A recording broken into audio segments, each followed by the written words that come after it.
What is bad? Whatever springs from weakness. At the end of Armando Iannucci's The Death of Stalin, the chief of the secret police, Lavrentiy Beria, has just been executed for his various crimes against the people of the Soviet Union, and the other high-ranking members of the Soviet political class are standing around his body. One of them is visibly distressed. He was the acting leader, Malenkov, who was not in favour of this prosecution, but broadly went along with it as he was a bit of a pushover. The new leader, Khrushchev, turns to Kaganovich and asks, "Can we trust Malenkov?" To which he replies, "Can you ever trust a weak man?" This line has been running through my head for probably years now. We normally think of weakness as a basically neutral property. You can have weak people who are good, and you can have weak people who are bad, just as you can have strong people of either persuasion as well. But in The Death of Stalin, a critique is being made of weakness directly as a limiting property. It is identified with untrustworthiness, which is normally considered an undesirable trait for pretty obvious reasons. I'm telling you this long-winded diatribe about one of my favourite films because today we are going to criticise weakness. And specifically, we will look at the points made by the German philosopher, writer, and ill-tempered mustachio, Friedrich Nietzsche. Famously, he abhorred weakness, but in exploring why, we will uncover a whole new way of looking at terms like weakness and strength that will be incredibly valuable for our own lives, and of phenomenal philosophical interest. Get ready to learn why weakness breeds unhappiness, why you cannot be truly kind except by being strong, and what Nietzsche thought about the importance of honesty. As always, bear in mind that this is not a complete account of Nietzsche's ideas on this topic, and I've specifically selected these criticisms for their applicability in a modern context. However, let's begin by looking at the basis of Nietzsche's entire critique of weakness, that it is fundamentally dishonest. 1. Weakness, strength, and truth. In Dostoevsky's White Nights, we follow a young man who has become romantically obsessed with a young woman named Nastenka. They talk over a number of nights, and she confides in him that she is in love with another man, who she believes has abandoned her.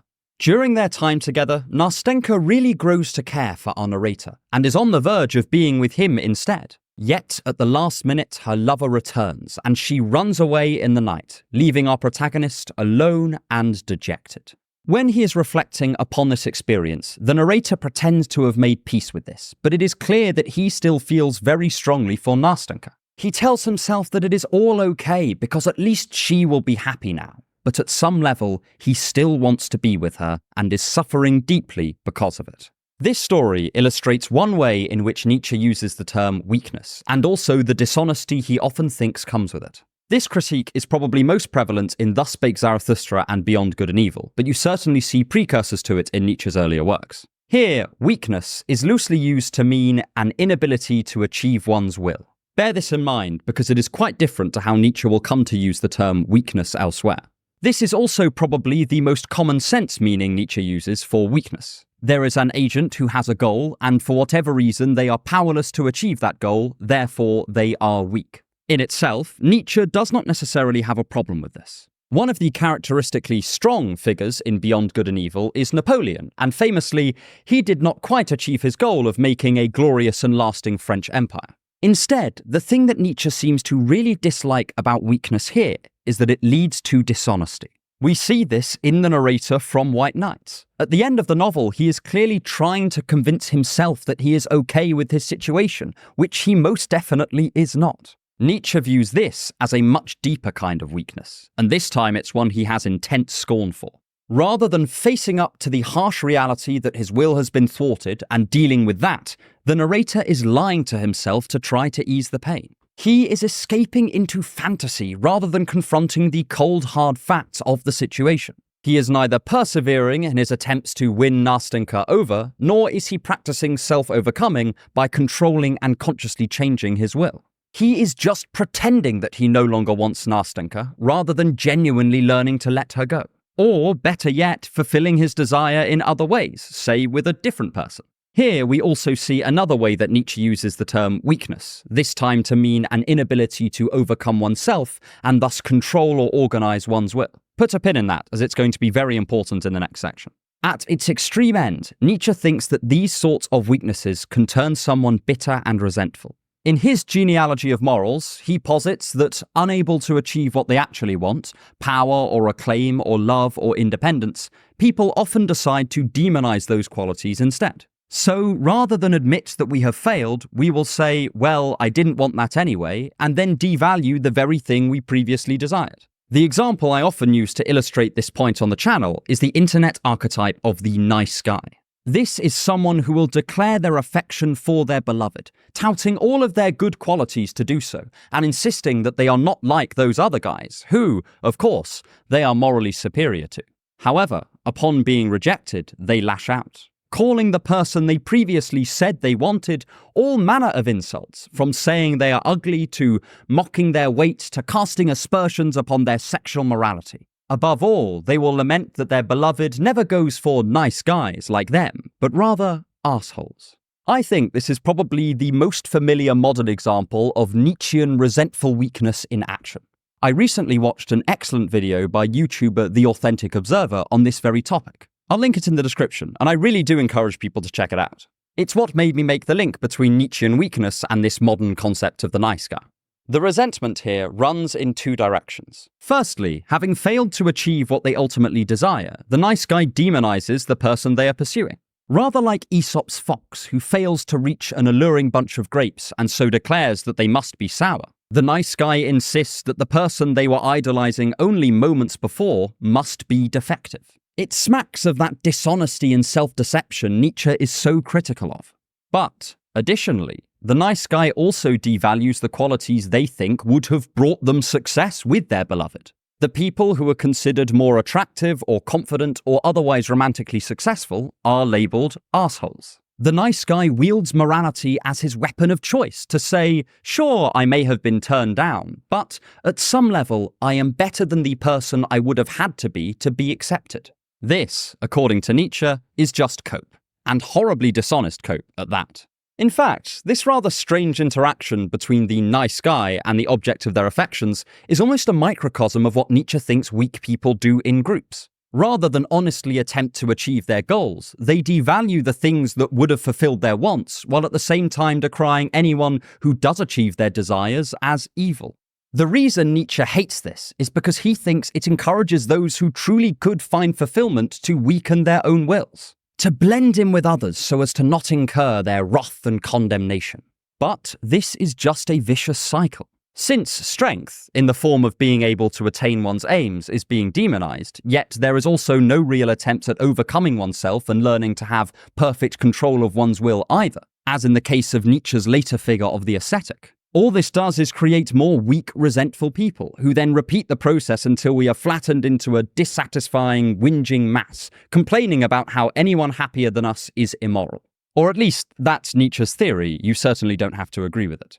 This resentful use of morality is one reason Nietzsche sometimes calls himself an immoralist. He is signaling his open rebellion against this use of moral ascriptions. However, so far, this is only really dealing with the outward effects of weakness. Nietzsche's treatment of the subject contains numerous nuances and subtleties. Whereas we have been broadly talking about external weakness, we will now move on to discussing internal ones. If you want to help me make more videos like this, then please consider becoming one of my wonderful patrons to get access to exclusive content. The link is in the description.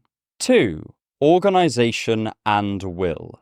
One of the general mischaracterizations of Nietzsche that pings around the internet is that he was a hedonist. And, to be fair, he does sometimes say quite hedonist-adjacent things. He talks about shamelessly pursuing one's own goals, and does not appeal to the usual concerns of morality and the well-being of others in his critique of hedonism. Rather, he criticizes it as reflecting a disorganized will.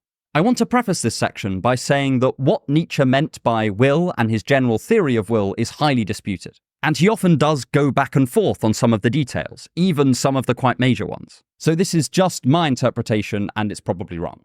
In many of his final works and his posthumously published notes, Nietzsche's use of the term weakness has changed quite a lot. Here, he tends to use it much more to refer to an internal property, that is, the relative organization or disorganization of the will. In a lot of his later works, Nietzsche has a pretty unique way of conceiving of the will and freedom. He almost pictures the human agent as a collection of forces, each of which may be pulling them in a slightly different direction at any time. This can sound rather abstract, but I think it chimes rather well with our everyday experience. At any given moment, I might want to make a cup of tea, or cook some baked beans, or go to the shops to get some jammy Dodgers, to use some predictably British examples. If these urges do not find agreement, and instead persist in tugging me in different directions, then my will would be considered disorganized. Disorganized wills make it very difficult for us to act decisively, since we cannot decide on a particular course of action and then stick to it. We can immediately see how this coheres somewhat with the definition of weakness in the previous section. If you cannot make commitments to actions, then almost by definition you will be very unlikely to do much to attain your desires. And at the extreme end, you may fall into a passive nihilism, since there are no organizing principles to your decisions or your life. The King of England, Edward II, had an awful lot of raw power, but not much control over his mind. He was led this way and that way by his favourites at court and became horribly inconsistent, and as a result, he lost his crown. And was killed shortly after that, possibly by a hot poker up the bottom, but more likely by one of the more standard murder methods. An underrated part of Nietzsche's philosophy as a whole are his ideas about commitment. We see this in Thus Spake Zarathustra, where the final stage of the Übermensch is called the child, who is able to create values for themselves. Values here is largely used to mean principles for guiding decisions and actions. Here, the Übermensch can choose and originate their own values and use them as the North Star for their life. Thus, they avoid both the kind of nihilism where you fail to act at all, and the kind where your will is so disorganized that you never commit to a single course of action for any time, and sort of flounder unsuccessfully in every direction, like Nietzsche's Parisian youths. This form of weakness also ties in very strongly with Nietzsche's idea of self-overcoming.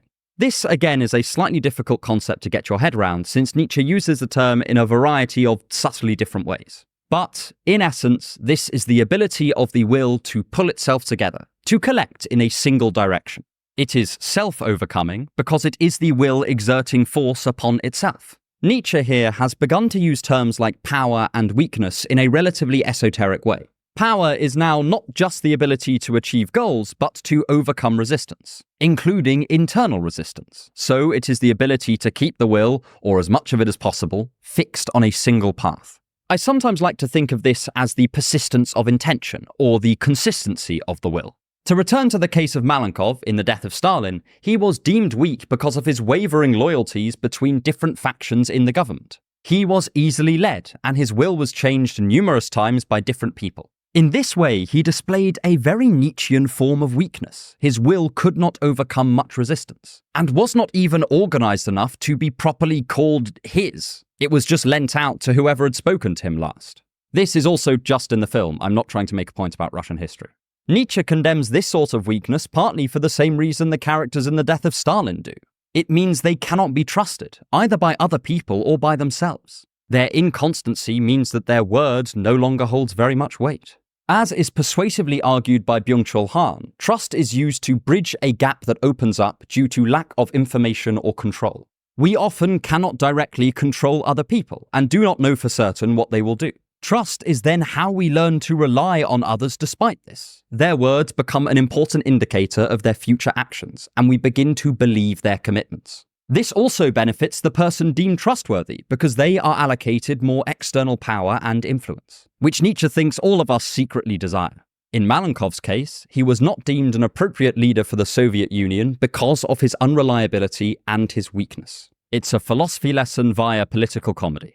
The other reason Nietzsche condemns this sort of weakness is that he thinks an organized will is key to overcoming nihilism and achieving many of the great works that he thought justified human existence and separated us from the rest of the animals. One of Nietzsche's obsessions is with humanity fulfilling its potential, and one aspect of this is to get all of the different facets of our wills pointing in a single direction. He thought it was very difficult for a given person to lead a meaningful life without their will both strong and in their control. Part of this is just empirical. As we said, without this, people won't trust you and you'll have a much harder time achieving what you desire. But it is just as much a philosophical point. Without a powerful and organized will, Nietzsche thinks the slightest suffering or struggle will push us towards nihilism and a rejection of life. We will return to this point near the end, as there is an awful lot to this idea, and it's very important in Nietzsche's philosophy. This also brings out how weakness may not be as harmless as we often think it is, in a way that's actually very familiar to a modern ear. It is all well and good having a disorganized will, but it not only means that no one else can rely on us, we cannot even rely on ourselves.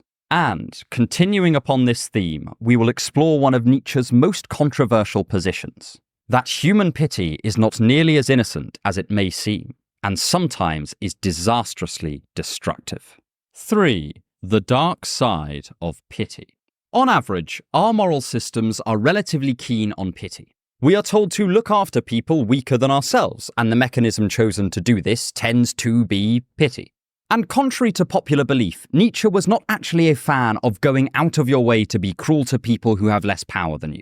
He tended to think this signaled a sort of lack of self-confidence, like a grown man who feels the need to beat children at tennis. That being said, he had a real problem with pity as the method for encouraging people to help one another, since he saw it both as duplicitous and having awful unintended consequences. As with everything in Nietzsche, this is all incredibly controversial, and while there is probably something to it, don't feel like you need to agree with all of it. Despite what some people will tell you, just because Nietzsche said something doesn't make it true.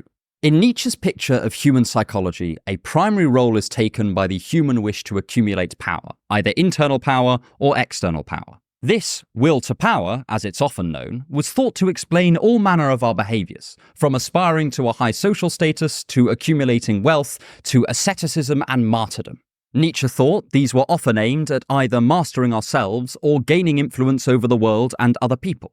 Importantly, he also thought that solicitations of pity were run through with these sorts of power considerations. For Nietzsche, if someone does not have much power, then pity can sort of become their weapon. Deprived of the ability to honestly influence the world, they try to recruit others to their aid.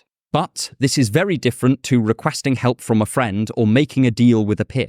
Rather, they try to solicit help without taking any responsibility or incurring any sort of debt by encouraging other people to take pity upon them. They play the role of an infant who is not only unable to help themselves, but unable to even take ownership of their requests for aid.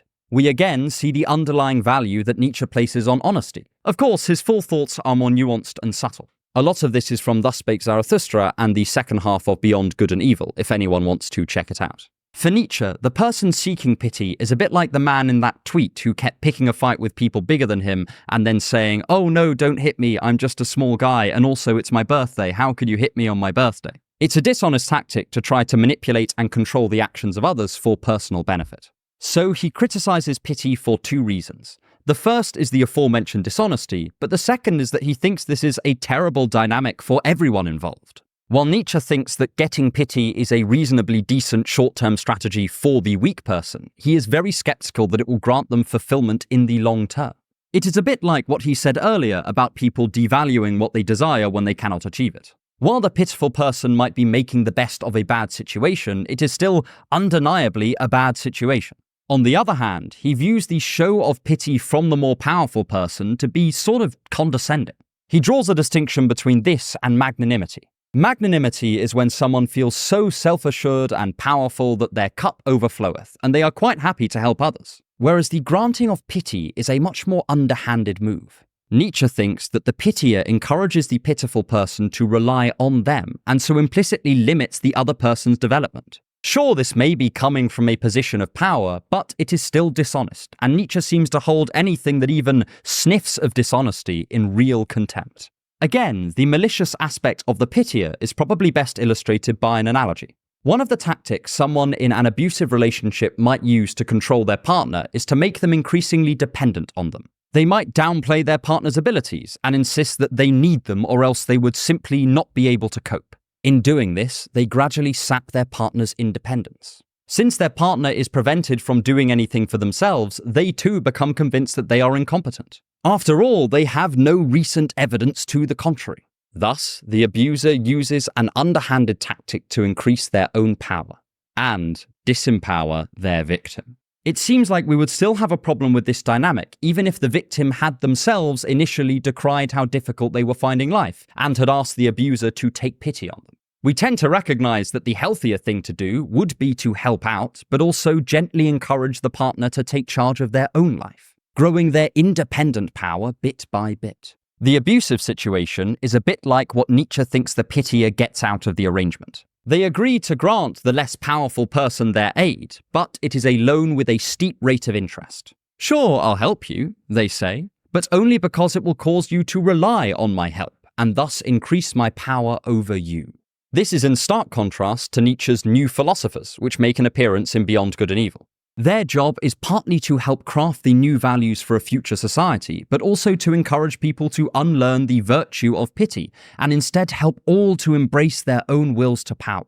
This is also one of Zarathustra's injunctions to his followers. Nietzsche would view what the new philosophers were doing as magnanimous rather than pitying, because this is not an attempt to manipulate the weak, but rather to genuinely aid them, to increase their independence and their strength. It's a subtle distinction, but again, the difference between the abusive and the healthy partner is a good analogy to bring some of the dynamics at play down to earth. Nietzsche thinks that this whole dynamic emerges because of weakness. On the one hand, there are the people seeking pity, who are then dependent on pity to recoup a scrap of power in the world. But on the other, there are the pitiers themselves. If they were truly strong in the way Nietzsche wanted people to be, then they would be magnanimous rather than duplicitously exploiting.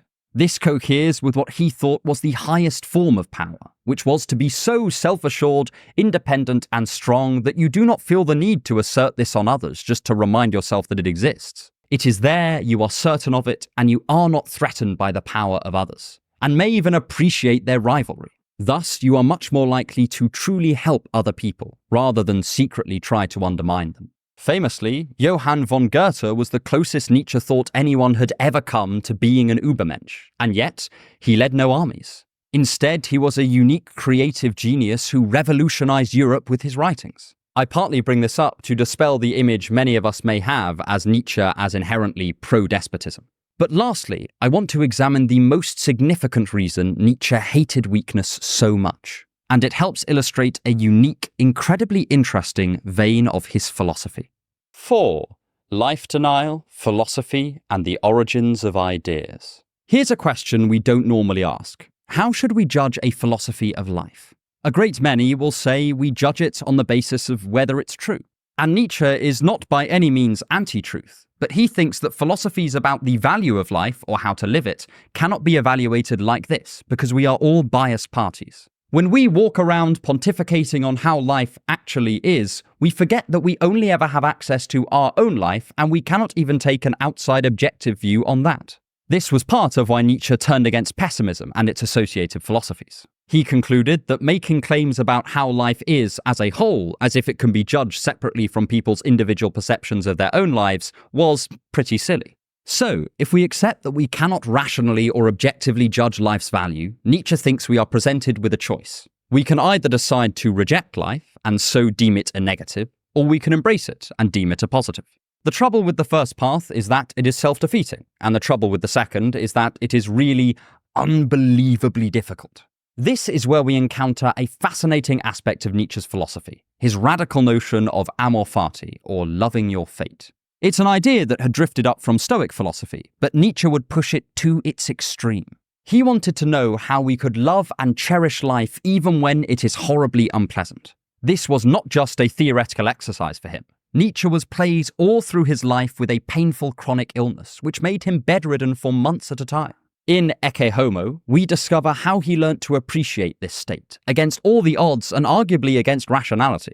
He used it as the fuel for his thinking and his philosophy, which he valued above pretty much all else. This was his way of giving his suffering meaning, and eventually rejoicing in it. It was what helped him love the pain. But Nietzsche also thought that doing this took an awful lot of power.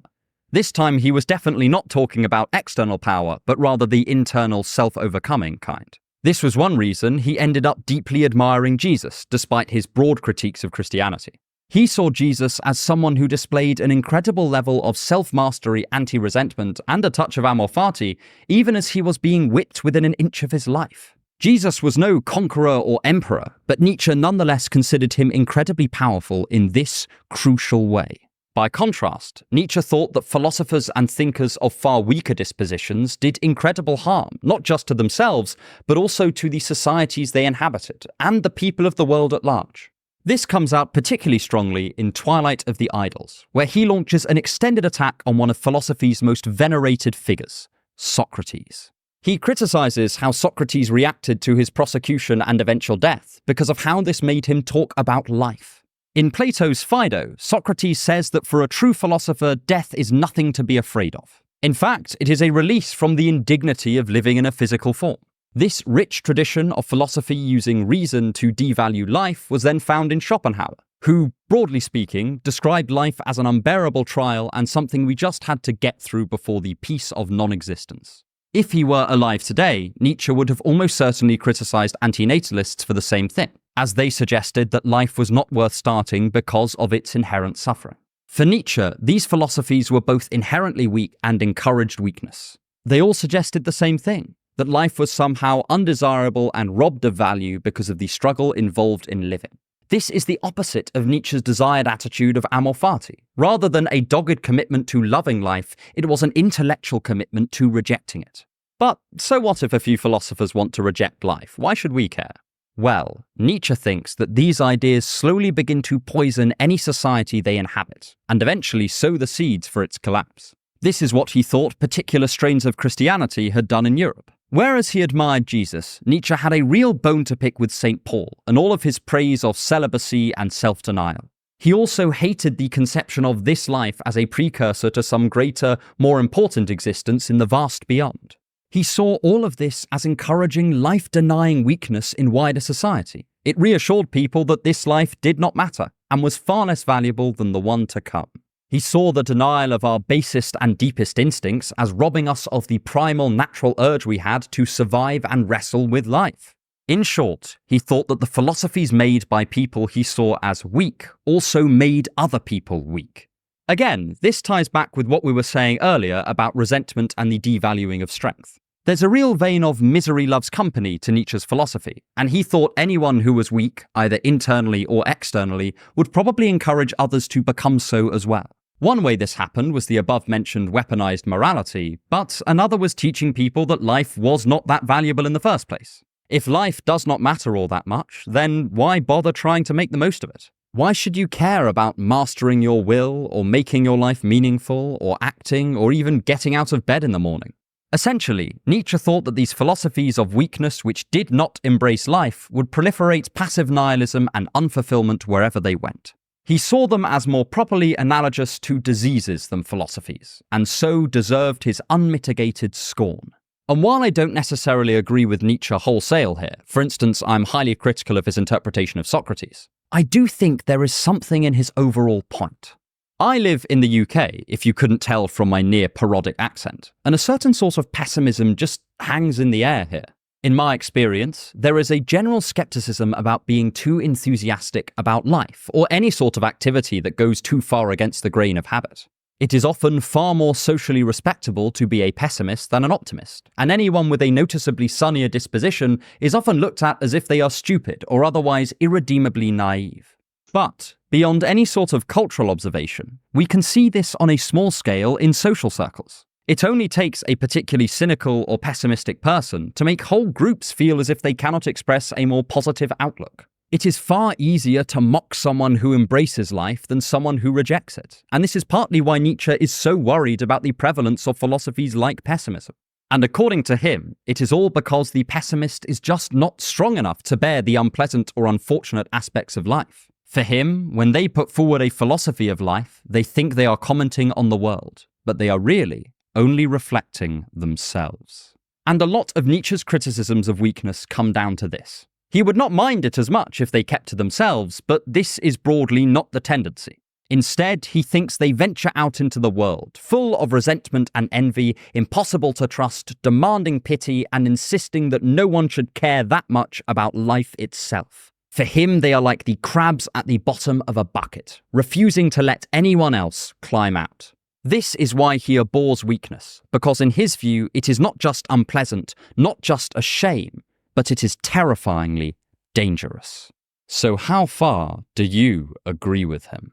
But if you want a totally different perspective on many of these issues, then check out this video to explore Dostoevsky's radical philosophy of selfless, spiritual love. And stick around for more on thinking to improve your life.